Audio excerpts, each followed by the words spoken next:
நான் பாவி, நான் மனம் திரும்ப முடியுமா, என் வாழ்க்கை மாறுமா என்று நீங்கள் கலங்கிக் கொண்டிருக்கக்கூடும்.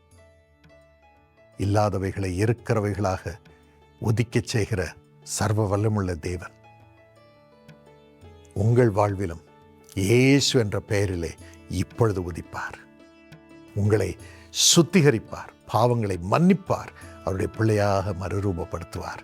ஆண்டவருடைய வழிகள் இயற்கையின்படி செயல்படுகிற வழிகள் அல்ல, இயற்கைக்கு முரண்பாடாக அவருடைய மகத்துவத்தை விளங்கச் செய்யும்படி உங்களுக்கு அவர் கிரியை செய்து உங்களை கனம் பண்ண, உங்களுக்குள் பிறக்க அவர் வல்லமுள்ளவராக இருக்கிறார், விருப்பமுள்ளவராக இருக்கிறார், அதிகாரமுள்ளவராக இருக்கிறார்.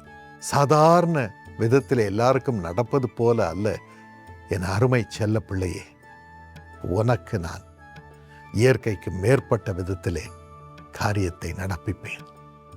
உன்னுடைய வாழ்விலே என்னுடைய தீர்மானத்தை நான் உனக்குள் உருவாகச் செய்வேன். தைரியமாக இருங்கள்.